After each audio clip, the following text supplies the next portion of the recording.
சாமிக்கும் சனாதனத்துக்கும் என்னடா சம்பந்தம்? இல்ல ஹிந்து மதத்துக்கும் சனாதனத்துக்கும் என்னடா சம்பந்தம்? எவன்லாம் சட்டை போடக்கூடாது, எவன்லாம் செருப்பு போடக்கூடாது, எவனை பார்த்தா தள்ளி நிக்கணும், கோவிலுக்குள்ள எவன் போகக்கூடாது, கோவில்ல பூஜை பண்றவன் தெருவுல கூட எவன் நடக்க கூடாதுன்னு சட்டம் போட்டது உங்க சனாதனம். அது நான் கல்லுன்னு நினைச்சா கூட நீ அதை கும்பிடணும்னு நினைச்சேன்னா உன்னை கோவிலுக்குள்ள கொண்டு போய் நான் நிக்க வைப்பேன்.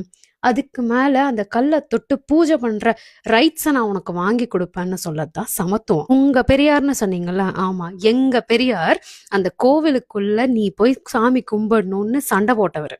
பெண்களுக்கு கல்வி மறுக்கப்பட்டு 8 வயசுல இருக்கிற குழந்தையெல்லாம் கல்யாணம் பண்ணி கொடுத்துருன்னு சொன்னது உன் சனாதனம். தம்மேல எவ்வளவு வன்கொடுமை நடந்தாலும் பெண்களுக்கும் ஒடுக்கப்பட்டவர்களுக்கும் கல்வியை நான் கொண்டு போய் சேர்ப்பேன்னு மகாத்மா ஜோதிபாய் பூலேவும் சாவித்ரிமா பூலேவும் அவங்க பண்ணது சமத்துவம். தவிச்ச வாய்க்கு தண்ணி கூட கொடுக்காம நீ என் தண்ணிய தொட்டானா அது தீட்டு, அந்த டேங்கை நான் மாட்டு சாணிய போட்டு கழுவுவேன்னு சொன்னது சனாதனம். அதுக்கு எகேன்ஸ்டா மகத் சத்தியாகிரகம் நடத்தி மனுஸ்மிருதியை எரிச்சது சமத்துவம் எங்க பாபா சாஹேப். ஸோ இங்க உட்காந்துக்கிட்டு உதயநிதி சனாதனத்தை எதிர்த்தாருன்ற ஒரே பாயிண்ட்டுக்காக சனாதனத்தை தூக்கி பிடிக்கிற தடிமாடுகளுக்கெல்லாம் தற்கூரின்னு சொன்னா கோவம் வருதுல்ல, போய் என்ன ஹிஸ்டரின்னு எடுத்து படிக்கணும்.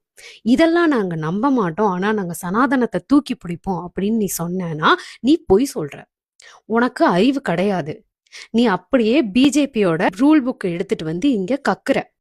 நீ சொல்ற மாதிரி நீ நிஜமாவே மத சார்பற்ற அரசியல்ல தான் பண்றனாலோ இல்ல பிறப்புக்கும் எல்லா உயிருக்கும்ங்கிறதோட அர்த்தம் உனக்கு தெரியும் அப்படின்னாலோ உதயநிதி சனாதனத்தை எதுக்குறாரு அப்படின்னா எங்க அண்ணன் அதை விட ஜாஸ்தியா எதிர்ப்பாருன்னு நீ நின்று இருந்தனா I would have respected you. டிவிக்கு ஐடி செல் அபிஷியல் மெம்பர்னு சொல் மாம்ச வளர்த்த அளவுக்கு அறிவை ஒரு ஜான் கூட வளர்க்காம இங்க சனாதனத்துக்கு சப்போர்ட் பண்ணி பேசிட்டு இருக்கிற தற்கொலை முண்டங்க கிட்ட போய் அரசியல் பேசணுங்கிறது தான் அசிங்கமா இருக்கு. இந்த காலத்துல மலை அள்ளுறது கூட ஒரு கம்யூனிட்டி இருந்தது, இப்ப மலை அள்ளுறதுங்கிறது கிடையாது. அதெல்லாம் நம்மளும் புரிஞ்சுக்கணும். இது வர்ண தர்மம், தொழில் ரீதியானது. இந்த பிறப்பும் தொழிலும் ஒன்னா இருக்கிறதுங்கிறது ஒரு அம்சம். அது என்னன்னா சௌரியமா போயிடும். அவங்களுக்குலாம் ரொம்ப ட்ரைனிங் கொடுக்க வேண்டிய அவசியம் இல்லை. தனியா அதுக்குன்னு போய் ஒரு இன்ஸ்டிடியூஷன் ஆரம்பிச்சு ஒருத்தருக்கும் ஒரு தொழிலெல்லாம் கற்றுக் கொடுக்க வேண்டிய அவசியமே இல்லை.